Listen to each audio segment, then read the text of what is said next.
करता हूँ जहाँ अनलिमिटेड फ्री रिफिल मिलता है। मैंने पहले ये गरीब लोगों के लिए शुरू किया था ताकि उन्हें पेट भर खाना मिल सके। पर एक दिन एक औरत 8 बच्चों के साथ आई और बस एक बोल नूडल्स ऑर्डर किया, पर बाद में कुल 24 रीफिल मांगे। मैंने उससे प्यार से बात करने की कोशिश की, पर उसने अपना फोन निकाला और मेरा वीडियो बनाने लगी। उसने मुझे लालची दुकानदार कहा और इंटरनेट के लोगों को मेरे खिलाफ भड़का दिया। बाद में कुछ गुंडों ने मेरी दुकान का रास्ता रोक दिया और दूसरे कस्टमर्स को आने से रोका। मैं उनसे बात करने गया, पर उन्होंने मुझे वहीं पीट पीट कर मार दिया। जब मेरी आंखें फिर से खुली, मैं वापस उस दिन में था जब वो औरत 8 बच्चों के साथ आई थी। इस बार मैं उसके पास मुस्कुराते हुए गया। बॉस, सबसे सस्ता वाला प्लेन नूडल्स दो। औरत ने धुले हुए पुराने कपड़े पहने थे और उसके पीछे 8 पतले सूखे बच्चे अकड़ कर खड़े थे। आगे चलने वाली औरत शांग खिंगखिंग है। शॉर्ट वीडियो प्लेटफॉर्म पर मॉम ऑफ 8 नाम से उसका अकाउंट है, जिससे वो शहर में गुजारा करती है। उसका वही जाना पहचाना चेहरा देखकर मेरे दिमाग में पीटे जाने की याद फिर से आ गई। ये वही है जिसने मुझे पिछली जिंदगी में मारा था। मेरी नूडल्स की दुकान पुराने शहर में है। यहाँ आसपास बहुत से कम पैसे वाले लोग रहते हैं, जैसे मजदूर और अकेले बुजुर्ग। कम पैसे में उन्हें पेट भर खाना मिले, इसीलिए मैंने रूल बनाया था: 10 युआन में एक बोल प्लेन नूडल्स और अनलिमिटेड फ्री रिफिल। दुकान खोलने के 1 साल बाद मुझे थोड़ा प्रॉफिट हुआ, पर सबसे जरूरी बात, मुझे पड़ोसियों का प्यार और इज्जत मिली। जब तक शांग खिंगखिंग नहीं आई थी। पिछली जिंदगी में शांग ने 8 बच्चों के साथ एक बोल नूडल्स ऑर्डर किया और 24 रीफिल मांगे। हमने 5 बार तो सूप भी बदला। ये छोटी दुकान है जहाँ प्रॉफिट कम होता है। अनलिमिटेड रीफिल का रूल सच में जरूरतमंद लोगों के लिए है। उसका चेहरा तुरंत खराब हो गया। उसने फोन निकाला और मेरा वीडियो बनाने लगी। आओ सभी, इसे देखो, ये लालची नूडल्स का दुकानदार। इनके साइन बोर्ड पर लिखा है अनलिमिटेड रीफिल। मेरे बच्चों ने कुछ एक्स्ट्रा बोल क्या खाए, ये नखरे दिखा रहा है। इसको लगता है मेरे बच्चे हैं तो ये मुझे दबा सकता है। क्यों? क्या गरीब लोग इंसान नहीं होते? क्या हम आप जैसे अमीर के हाथों बेइज्जत होने के काबिल नहीं हैं? वो चिल्ला चिल्ला कर रोने लगी। उन 8 बच्चों ने भी रोना शुरू कर दिया। वीडियो ऑनलाइन पोस्ट हो गया। एक ही रात में मैं बुरा दुकानदार बन गया और पूरा इंटरनेट मेरे खिलाफ हो गया। मेरी दुकान पर हंड्रेड्स खराब रिव्यू आए। मेरा फोन नॉनस्टॉप बज रहा था। सभी कॉल्स पर लोग मुझे गाली दे रहे थे। अगले दिन कुछ गुंडे मेरी दुकान में घुस आए। सभी ने एक एक बोल नूडल्स ऑर्डर किया और दिन भर वहीं बैठे रहे, दूसरे कस्टमर्स को भगाते रहे। मैंने पुलिस को कॉल किया। जब पुलिस आई तो वो शांति से बैठ गए। जैसे ही पुलिस गई, वो फिर से नाटक करने लगे। मैं और बर्दाश्त नहीं कर सका। मैं उनसे बहस करने गया। उन्होंने मुझे जमीन पर पटका और तब तक लात घूंसे मारते रहे जब तक मैं बेहोश नहीं हो गया। आखिरी चीज जो मैंने सुनी वो उनकी हंसी थी। एक छोटा दुकानदार हमारे इन्फ्लुएंसर से पंगा लेगा? तू मौत को आवाज दे रहा है। पता चला शांग खिंगखिंग एक इन्फ्लुएंसर है। सब कुछ व्यूज और पॉपुलैरिटी के लिए एक प्लान था। मैं तो बस एक निर्दोष शिकार था जिसे उसने फेमस होने के लिए यूज किया। जब मेरी आंखें खुली, मैं वापस उस दिन में था जब वो मेरी दुकान में आई थी। उसके पीछे पतले बच्चों को देखा। क्योंकि मुझे दूसरा मौका मिला है, मैं इस औरत की पूरी इज्जत खत्म कर दूंगा। मैंने खुद को मुस्कुराने पर मजबूर किया। वेलकम, अंदर आइए प्लीज, बच्चों के साथ बैठिए। मेरा ये प्यार देखकर शांग खिंगखिंग हैरान हो गई। उसने शायद पहले से सोचा था कि मैं उसको मना करूंगा ताकि वो रोना धोना कर सके और ज्यादा से ज्यादा व्यूज पा सके। उसने कभी नहीं सोचा था कि मैं मुस्कुरा कर उसका स्वागत करूंगा। बॉस? हाँ जी। ओह, आइए ना, मैं यहाँ बिजनेस करता हूँ, मैं कस्टमर को मना क्यों करूंगा? मैंने उसकी बात बीच में ही काट दी, फिर जल्दी से उनके लिए बड़ा टेबल लगाया और 7 कप गरम चाय दी। बच्चों, तुम लोगों को भूख लगी होगी ना, पहले पानी पीकर पेट गरम कर लो। शांग खिंगखिंग के दिमाग से शक धीरे धीरे खत्म हुआ और उसकी जगह लालच ने ले ली। उसने सोचा मैं कोई बेवकूफ हूँ। उसने अपना गला साफ किया और अपना प्लान शुरू किया। बॉस, हमारे पास ज्यादा पैसे नहीं हैं, बस एक बोल प्लेन नूडल्स दे दो। मैंने मुस्कुरा कर पैसे लिए। समझ गया, एक बोल प्लेन नूडल्स अभी आया। फिर घुमा और किचन में चला गया। मैंने तुरंत नूडल्स नहीं उबाले। पहले मैं पीछे ऑफिस में गया कैमरे का एंगल सही करने, ताकि शांग खिंगखिंग का टेबल साफ दिखे। फिर मैं नूडल्स बनाने गया। जल्द ही मैं उनके टेबल पर एक गरम बोल नूडल्स ले आया। ये लीजिए, नूडल्स आ गए हैं, गरम गरम खा लीजिए। शांग खिंगखिंग ने तुरंत चम्मच उठाया, बच्चों के सामने पूरा बोल खाली कर दिया। हे बॉस, और नूडल्स देना। शांग खिंगखिंग ने अपने होठ साफ किए और ऐसे चिल्लाई जैसे ये बहुत आम बात हो। समझ गया। मैंने थोड़ा भी नहीं सोचा और तुरंत एक और बोल रिफिल कर दिया। जल्द ही दूसरा, तीसरा, चौथा बोल आया। मैं पूरे टाइम मुस्कुराता रहा, जल्दी काम किया और अच्छी सर्विस दी। शांग खिंगखिंग और ज्यादा चालाक होती गई और उसकी रीफिल मांगने की आवाज और तेज होती गई। उसने तो अपना फोन ऑन करके फोटोज लेना भी शुरू कर दिया। उसकी ये हरकत देखकर मुझे हंसी आई। ये औरत कितनी चालाक और बेशरम है। ये जरूर मेरे गुस्से का वेट कर रही है कि मैं उसे रोकने को कहूं या बाहर निकलने को कहूं, फिर वो नाटक कर सके और मेरे दुकान को बुरा दिखा सके। पर उसकी किस्मत खराब है। मैं इस बार उसे ये मौका नहीं दूंगा। दुकान के दूसरे कस्टमर्स ने भी ये देखा और आपस में बातें करने लगे। एक सफाई कर्मचारी अंकल से रहा नहीं गया और उन्होंने मुझसे कहा, बॉस शेन, आप ये क्या कर रहे हैं? मैंने उनकी तरफ देखा और सिर हिलाकर मना किया कि चिंता मत करो। मैं बस चाहता हूँ शांग खिंग अपना पूरा नाटक करे। जितना ज्यादा वो नाटक करेगी, मुझे उतना ही मजा आएगा। जब 19वां बोल आया, शांग खिंग से और बर्दाश्त नहीं हुआ। उसने देखा कि मैं उसके जाल में नहीं फंस रहा हूँ, तो उसने खुद ही शुरुआत करने का सोचा। उसने गला साफ किया, फोन कैमरा की तरफ चेहरा किया और दुखी आवाज में बोली, दोस्तों ये देखो, बॉस कितने अच्छे इंसान हैं। हमने इतना खाया पर उन्होंने एक बार भी शिकायत नहीं की। उन लालची दुकानदारों की तरह नहीं जो आप ऑनलाइन देखते हैं। हम गरीब लोगों को ऐसा अच्छा बंदा मिलना बहुत किस्मत की बात है। वो यहाँ माहौल बना रही है। पहले वो मुझे अच्छा दिखा रही है। अगर मैं बाद में थोड़ा भी गुस्सा दिखाऊंगा तो ये बदलाव उसके वीडियो को बहुत ड्रामेटिक बना देगा और लोग मेरे खिलाफ हो जाएंगे। ये बहुत चालाक प्लान था। उसको पता है ये सब कैसे काम करता है। मैं मन ही मन हंसा पर चेहरे पर अच्छी स्माइल रखी। अरे दीदी, मैंने ये दुकान इसलिए खोली है ताकि सभी को गर्म खाना मिले। जब तक ये दुकान खुली है आपको यहाँ पेट भर खाना मिलेगा। मेरी इस बात पर आसपास के सभी कस्टमर्स ने तालियां बजाईं। शांग खिंग के चेहरे पर गुस्सा दिखा। वो चाहती थी कि मुझे गुस्सा आए, ना कि मेरी तारीफ हो। उसने आंखें घुमाई और एक और चालाकी सोची। बॉस, आप कितने अच्छे हो, पर नूडल्स से पेट नहीं भरता ना। जब आप इतने अच्छे हो ही तो थोड़ा और कर दो ना। हमारे लिए थोड़ा मीट सॉस भी डाल दो ना। यांगचुन नूडल्स प्लेन वेजिटेरियन नूडल्स होते हैं। मीट सॉस वाले नूडल्स 25 युआन के आते हैं। ये तो सीधे सीधे फायदा उठाना हुआ। पिछली जिंदगी में मैंने यहाँ उससे मना किया था और तभी उसने हंगामा शुरू किया था। इस बार भी मैंने मुस्कुराकर सिर हिलाया। मैं घूमा और किचन में गया, एक बड़ा चम्मच मीट सॉस निकाला और रिफिल किए हुए नूडल्स के बोल पर डाल दिया। बच्चों की सेहत के लिए अच्छा होगा। शांग खिंग पूरी तरह से शॉक हो गई। उसके सारे डायलॉग्स उसकी गले में ही अटक गए। वो समझ नहीं पा रही थी कि ये बॉस इतना बेवकूफ क्यों बन रहा है और उसे जो चाहिए लेने दे रहा है। आसपास के कस्टमर्स का नजरिया मेरे लिए बदल गया था। बॉस शेन का दिल बहुत बड़ा है। हाँ, आजकल ऐसे अच्छे लोग कहाँ मिलते हैं। शांग खिंग ने आसपास के लोगों की बातें सुनी। उसका चेहरा पीला पड़ गया। वो चाहती थी कि लोग मुझे गाली दे, ना कि मेरी तारीफ हो। जब उसकी चालाकी काम नहीं आई तो उसे मजबूरन खाना पड़ा।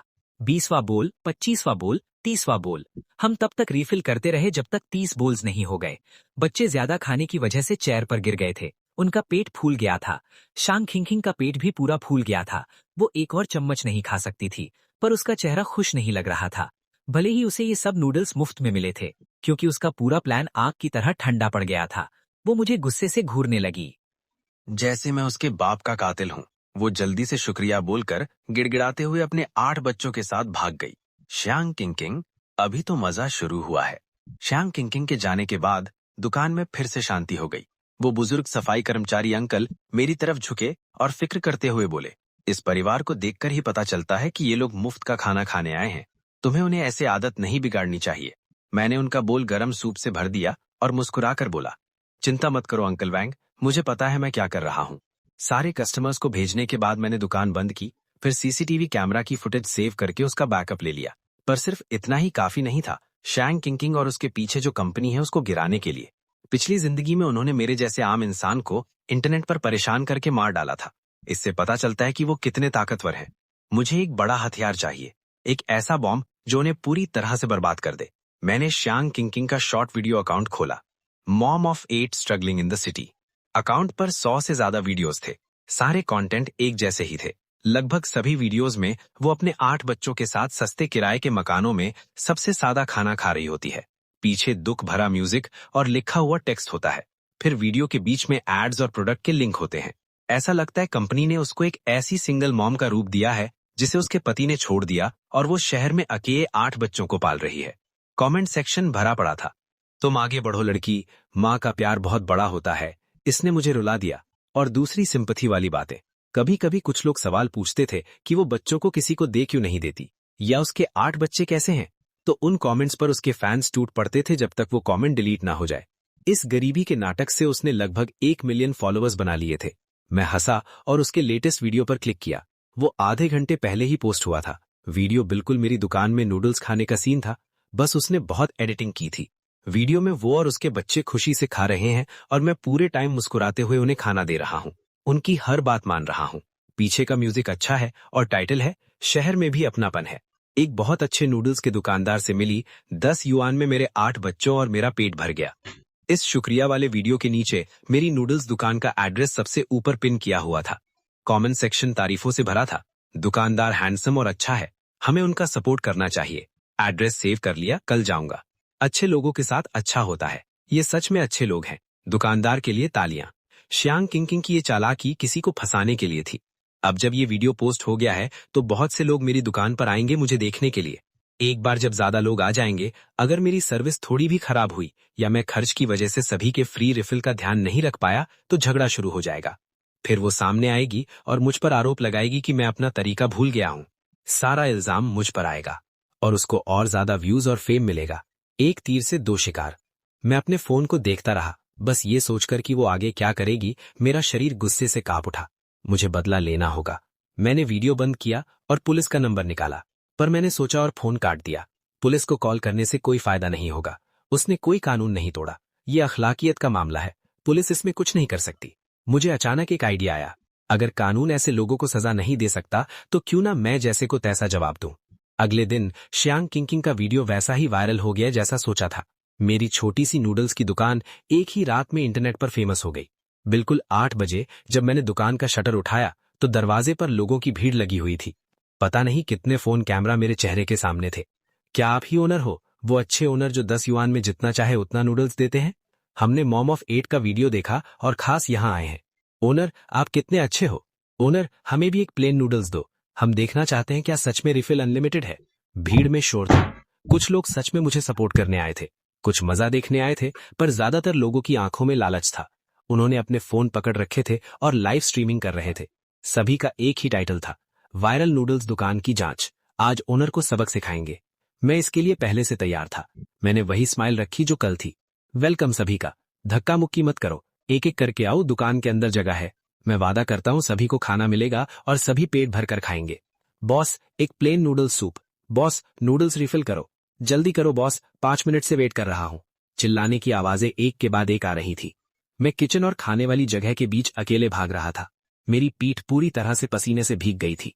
नूडल्स पकाना, नूडल्स निकालना, बोल रिफिल करना, सूप डालना, मैं ये काम बार बार करता रहा। मुझे लगा मेरे हाथ टूट जाएंगे। एक यंग स्ट्रीमर जिसके बाल येलो थे, वो अपने फोन पर लाइव स्ट्रीमिंग कर रहा था और जोर से चिल्ला रहा था, दोस्तों हमने पहले ही 10 रिफिल ले लिए हैं। बॉस धीमा हो रहा है, संभाल नहीं पा रहा। क्या वो अपनी बातें पूरी नहीं कर सकता? हाँ ये तो गलत है बॉस। कल मॉम ऑफ 8 अपने 8 बच्चों के साथ आई थी और 30 रिफिल लिए थे। हमने तो बस कुछ ही लिए हैं और आप परेशान हो गए। मैं नूडल्स का बोल लेकर आया, अभी भी मुस्कुराता हुआ। अरे भाई मुझे सच में माफ करना, आज रोज से ज्यादा कस्टमर्स हैं। वेट करने के लिए शुक्रिया। ये लीजिए आपका नूडल्स ऑर्डर। मैंने बड़ा भरा हुआ नूडल्स का बोल उसके सामने रख दिया। वो 1 सेकंड के लिए रुक गया। उसको उम्मीद नहीं थी कि मैं गुस्सा नहीं होऊंगा और इतने प्यार से बात करूंगा। वो शर्मिंदा होकर अपना चम्मच उठा सका। जैसे ही लाइव चैट में फैंस मजाक उड़ाने लगे कि अगर नहीं खा सकते तो खाना खराब मत करो, उसने मजबूरी में नूडल्स अपने मुंह में ठूसे। मैंने पूरे दिन में 300 से ज्यादा कस्टमर्स को खाना दिया। मैंने 1000 से ज्यादा नूडल्स रिफिल किए। मैंने रात 10 बजे आखिरी कस्टमर को भेजा। मैं सीधा कुर्सी पर गिर गया। मैं पूरी तरह से थक चुका था। दुकान का सारा सामान खत्म होने वाला था। दिन की कमाई से खर्चा हटाने के बाद मुझे लगभग 8000 युआन का नुकसान हुआ। अंकल वैंग दुकान बंद होने से थोड़ी देर पहले फिर आए। वो खाने नहीं आए थे, उन्होंने चुपचाप टेबल साफ करने में मेरी मदद की। बॉस शेन, आप अपने आप को इतना परेशान क्यों कर रहे हैं? अगर आप ऐसे ही चलते रहे तो आपकी दुकान जल्दी ही बर्बाद हो जाएगी। मैंने अपना सिर हिलाया। मैंने दराज से एक लिफाफा निकाला और उन्हें दिया। अंकल वैंग, ये वो पैसे हैं जो मैंने इन दिनों कमाए हैं, कृपया मेरी एक मदद कीजिए। कल सूरज निकलने के बाद इसे शहर के पश्चिम में ले जाकर ऑर्फनेज में मेरे नाम से डोनेट कर दीजिएगा। इसमें तो 10,000 युआन होंगे। क्या आपका आज नुकसान नहीं हुआ? क्या आपको अपनी दुकान की कोई चिंता नहीं है? मैंने थोड़ा मुस्कुराया। कोई बात नहीं अंकल वैंग, मैं जो कर रहा हूँ वो समाज की मदद है। चाहे वो मुझे कितना भी परेशान करें, मैं अपना मकसद नहीं भूल सकता। अंकल वैंग ने मेरी तरफ देखा। उनकी आंखों में अलग ही बात थी। आखिर में उन्होंने बस एक लंबी सांस ली। उन्होंने लिफाफे को ध्यान से रख लिया। अंकल वैंग को भेजने के बाद मैंने दुकान का दरवाजा लॉक किया, अपना लैपटॉप निकाला और पूरे दिन की सीसीटीवी फुटेज एडिट करने लगा। उन स्ट्रीमर्स का बुरा व्यवहार, उन लोगों का लालच जो मुफ्त का फायदा उठा रहे थे, मेरा बिना रुके काम करना और वो हिस्सा जहां मैंने अंकल वैंग को पैसे दिए और डोनेट करने को कहा और जो बातें मैंने कही थी, मैंने ये सारे क्लिप्स एक साथ एडिट कर लिए। क्या आपको सच में लगता है कि मैं बेवकूफ़ी में अपना दिल एक ऐसे बुजुर्ग को खोलकर रख दूंगा जो अक्सर नूडल्स खाने आता है पर अनजान है, और उससे 10,000 युवान दे दूंगा? ऐसा कैसे हो सकता है? वीडियो एडिट करने के बाद मैंने दूसरा शॉर्ट वीडियो प्लेटफॉर्म खोला। मुझे लाओ जी नाम का एक 10 मिलियन फॉलोअर्स वाला इन्फ्लुएंसर मिला जो लोगों के नाटक को पकड़ने के लिए फेमस था। मैंने उसे अपनी पूरी कहानी और सारे वीडियो सबूत भेजे। उसके जवाब को देखकर, जिसमें उसने गुस्से में इस घटना की निंदा की और कहा कि वो कल मेरे हक में बोलेगा, मैं आखिरकार टेबल पर सो गया।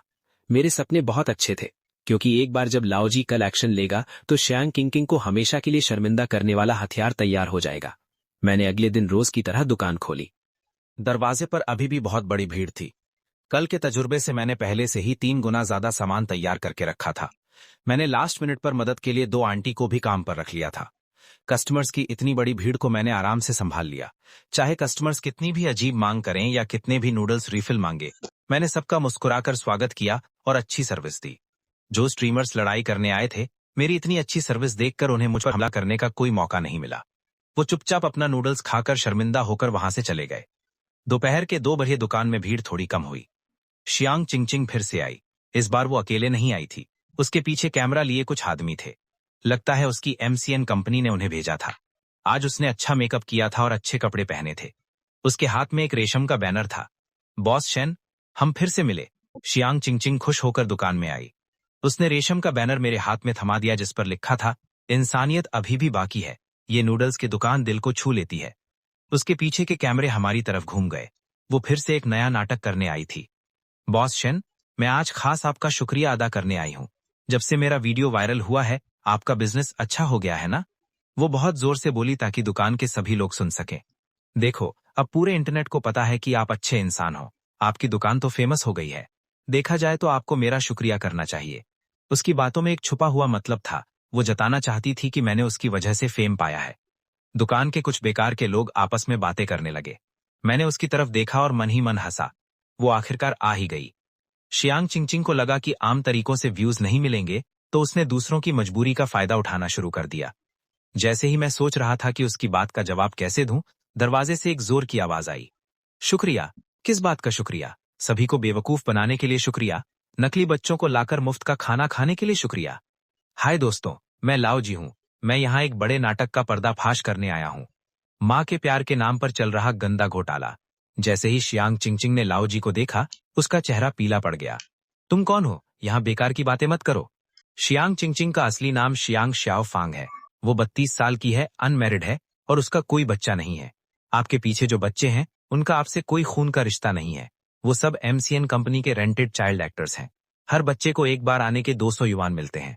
आप लोगों की सिंपैथी का फायदा उठाते हो, झूठी कहानियां बनाते हो, सिंगल मॉम का नाटक करते हो और दबाकर पैसे कमाते हो।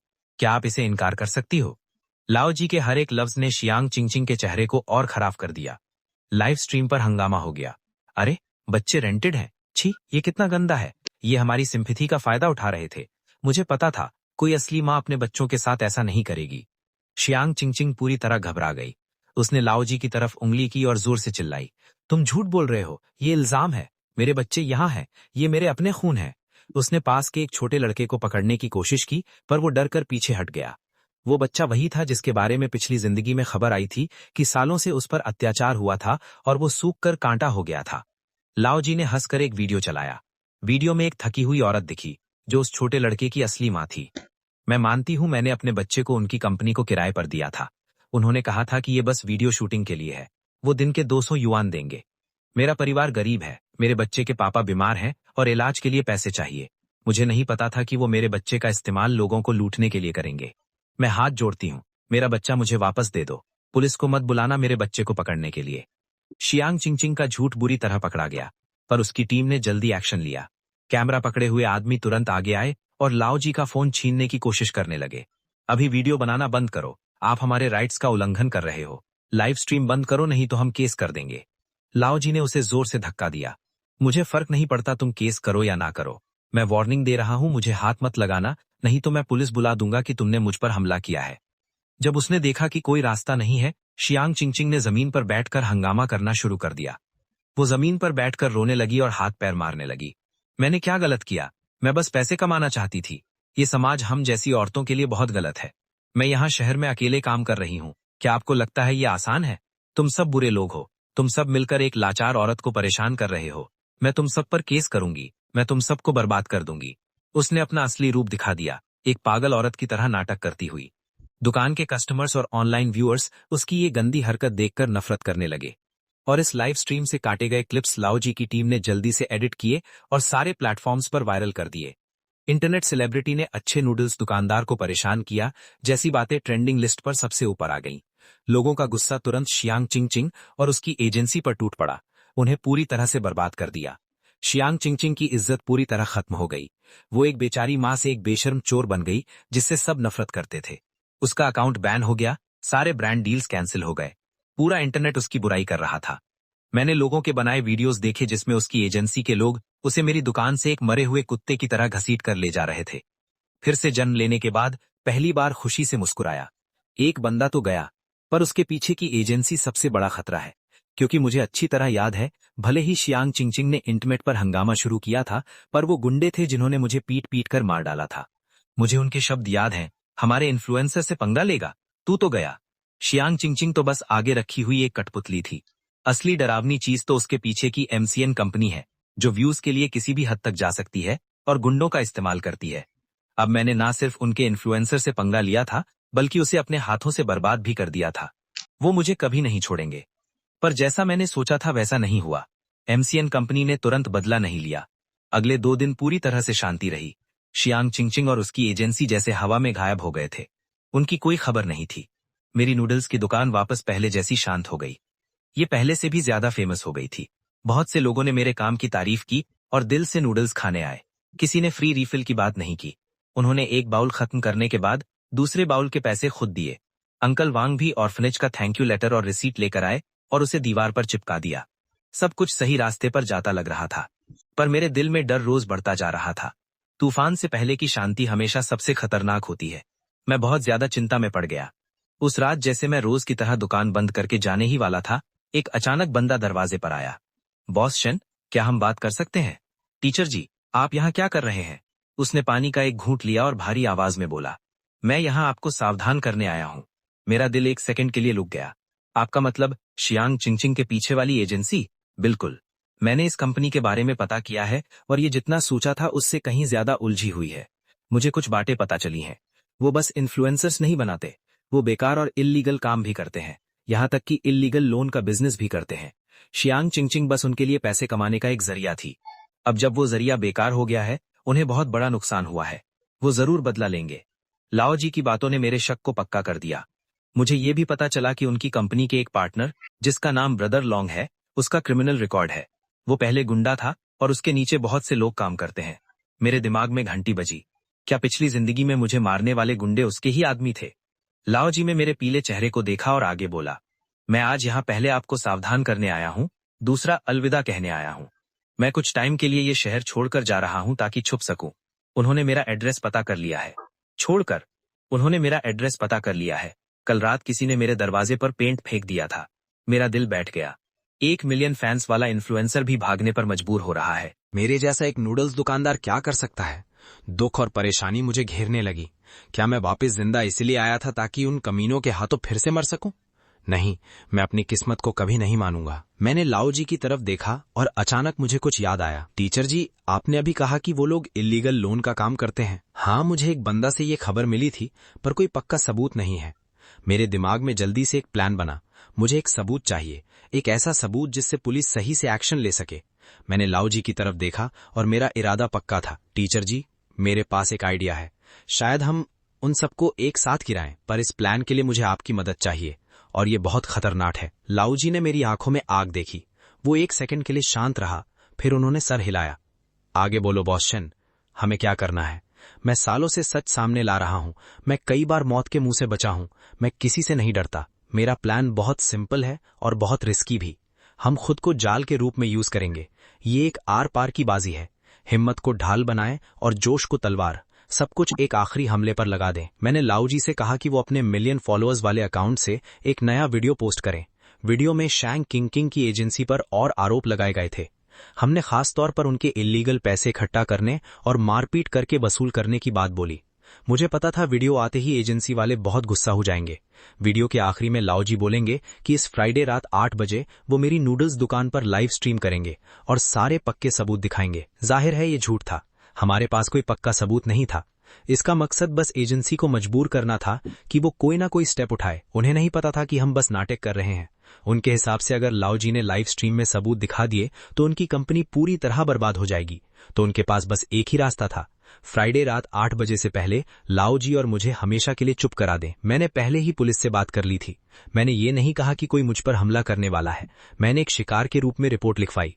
मैंने पुलिस को बताया कि मुझे एजेंसी से धमकी वाले कॉल्स आ रहे हैं और मेरी दुकान के बाहर अजीब लोग घूम रहे हैं।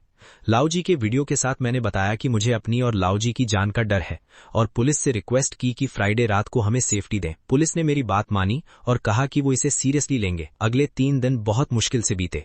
मेरी नूडल्स की दुकान रोज की तरह खुली रही, पर मुझे महसूस हो रहा था कि हवा में एक डर था। दुकान के बाहर हमेशा कुछ शक्की लोग घूमते रहते थे। फ्राइडे रात के 7 बजे मैंने आखिरी कस्टमर को भेजा और दुकान जल्दी बंद कर दी। लाओजी वादा निभाते हुए दुकान पर आए। वो थोड़े नर्वस लग रहे थे, पर उनकी आंखों में हिम्मत थी। बॉस शेन, क्या सब तैयार है? मैंने सर हिलाया और किचन में लगे हिडन कैमरास की तरफ इशारा किया। आप चिंता मत कीजिए मिस्टर जी, आज हम उनके लिए एक अच्छा नाटक पेश करेंगे। हम दुकान में चुपचाप बैठकर वेट करने लगे। वक्त धीरे धीरे बीत रहा था। 7:50 हो चुके थे। दुकान के बाहर गली से अचानक दौड़ने की आवाजें आईं। मैंने और लाओजी ने एक दूसरे को देखा। हमारी सांसें अटक गई थी। किसी ने बाहर से शटर पर जोर से लात मारी। जोर जोर से आवाजें आने लगी। दरवाजा खोलो शेन, बाहर निकलो साले। ये पिछली जिंदगी वाली वही डरावनी आवाज थी। मैं नहीं हिला। उन्होंने कुछ बार लात मारी और जब अंदर से कोई आवाज नहीं आई तो वो लोहे के सरिया से दरवाजा तोड़ने लगे। लोहे की खड़कने की आवाज उस शांत रात में और डरावनी लग रही थी। लाओजी के हाथ कांपने लगे थे, पर बिल्कुल उसी वक्त गली के दूसरे कोने पर पुलिस की गाड़ी की लाइट्स चमकी। 100 से ज्यादा पुलिस वाले दौड़कर आए और उन गुंडों को घेर लिया जो दुकान तोड़ने वाले थे। मैंने तो सोचा था कि जब वो दुकान तोड़ देंगे तब पुलिस को बुलाऊंगा। पुलिस इतनी जल्दी यहाँ कैसे आई? लीड पुलिस ऑफिसर मेरी दुकान के दरवाजे पर आया। हमें लोगों से रिपोर्ट मिली थी कि यहाँ गुंडे जुर्म करने वाले हैं। ऑफिसर, मैंने तो पुलिस को कॉल नहीं किया। आपने कॉल नहीं किया। ये टीम हमारे लीडर के कहने पर आई है। तभी अंकल वैंग एक अच्छी पुलिस यूनिफॉर्म में गली के अंदर से बाहर आए। बहुत दिनों बाद मिले बॉस शेन। मैंने अपने सामने वाले बंदे को देखा। वो गुंडे गायब हो गए थे। मैंने अंकल वैंग को देखा। मेरा दिमाग 1 सेकंड के लिए ब्लैंक हो गया। माफ करना बॉस शेन, आपसे इतने टाइम तक ये बात छुपाने के लिए। असल में मैं क्रिमिनल इन्वेस्टिगेशन डिटैचमेंट का कैप्टन वैंग बूफान हूं। मैं वहीं जम गया। इस बड़ी बात को समझने की कोशिश करने लगा। वो अंकल जिसे मैं रोज नूडल्स और सूप देता था और ध्यान रखता था, वो एक अंडरकवर पुलिस ऑफिसर निकला। मैंने जल्दी से उन्हें दुकान के अंदर बिठाया। इस एमसीएन कंपनी पर हमारी पुलिस की नजर बहुत टाइम से थी। उसका बॉस जवानी में गुंडा था। बाद में जब इंटरनेट आया तो उसने ये कंपनी खोली, पर वो अभी भी अपने पुराने धंधे करता था। वो गंदे काम नहीं करते, पर वो इल्लीगल ऑनलाइन लोन और लोगों को लूटने का काम करते हैं। उन्होंने बहुत से जवान लोगों को लूटा है। तो जिस रात आपने वो डोनेशन दिया था, मैं तभी से आज के प्लान की तैयारी कर रहा था। अंकल वैंग, ये वो पैसे हैं जो मैंने इन दिनों कमाए हैं। कृपया इसे ऑर्फनेज में मेरे नाम से डोनेट कर दीजिएगा। मुझे अचानक सब समझ आ गया। मुझे लगा मेरा और लाओजी का प्लान पुलिस को यहाँ लाया था। असल में हम ही पुलिस के प्लान का हिस्सा थे। हम तो बस गुंडों को बाहर निकालने का एक जाल थे। अंकल वैंग और उनके साथी तो पहले से ही शिकारी बने बैठे थे। मुझे लगा था रिटायरमेंट से पहले मैं इस गैंग को कभी नहीं पकड़ पाऊंगा। लगता है अच्छे लोगों के साथ अच्छा ही होता है। आपके अच्छे काम ने उन्हें आपका दुश्मन बनाया और मैं सही वक्त पर वहां आ गया। ये कहने के बाद कैप्टन वैंग जाने लगे और उन्होंने मुझे भरोसा दिलाया कि मैं बिना चिंता के रह सकता हूं, और उन्होंने हमें कल सुबह की खबर देखने को कहा। अगले सुबह मैंने अपना फोन ऑन किया। बहुत सी न्यूज ने ऑफिसर वैंग की बात पक्की कर दी। शहर के अंधेरे में छुपा वो गुंडों का गैंग पूरी तरह बर्बाद हो चुका था। उनका मेन लीडर लॉन्ग गे और उसके साथी सब पकड़े गए। उन पर गुंडागर्दी, इल्लीगल बिजनेस और मारपीट के केस लगे थे। न्यूज में दिखाया गया कि 8 बच्चे अपने परिवार के पास वापस पहुंच गए हैं और सही से रहते हैं। मैंने एक लंबी सांस ली और दुकान का दरवाजा खोला। वही रोज की अच्छी और गर्म चहल पहल अभी भी थी, पर आज तूफान के बाद एक नई हवा महसूस हो रही थी। मेरी दुकान वापस पहले जैसी खुशनुमा हो गई थी। किसी कस्टमर ने कोई एक्स्ट्रा सवाल नहीं पूछा। उन्होंने चुपचाप खाना ऑर्डर किया। खाना खाने के बाद एक प्यारी स्माइल दी, टेबल पर पैसे रखे और चुपचाप चले गए। एक यंग लड़के ने अभी एक बोल नूडल्स खत्म किया। बॉस, क्या एक और रिफिल मिल सकता है? हाँ बिल्कुल, जब तक आप खा सकते हैं। मेरे पास अनलिमिटेड नूडल्स हैं। नहीं शुक्रिया, आपकी अच्छाई का हर वक्त गलत फायदा नहीं उठाना चाहिए। अच्छे लोगों के साथ अच्छा होना चाहिए। मैंने उसकी तरफ देखा और मेरे दिल को बहुत खुशी मिली। शाम को अंकल वैंग ने अपनी पुलिस यूनिफॉर्म उतार दी और वही सिंपल पुराने बुजुर्ग बन गए। वो अपनी वही पुरानी जगह पर बैठे। बॉस शेन, मेरे लिए वही रोज वाला, एक बोल प्लेन नूडल्स एक्स्ट्रा प्याज के साथ। मैंने नूडल्स ले जाकर अंकल वैंग को दिए और उनकी खुश चेहरे को देखा। मुझे भरोसा हो गया कि इस बार मेरी नूडल्स की दुकान और मेरी जिंदगी को आखिरकार एक अच्छा फ्यूचर मिल गया है। मेरी हर एक मेहनत ने आने वाले रास्ते को रोशन कर दिया था।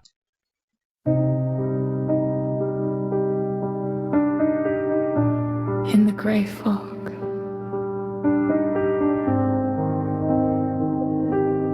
we praise the fool. Praise the fool.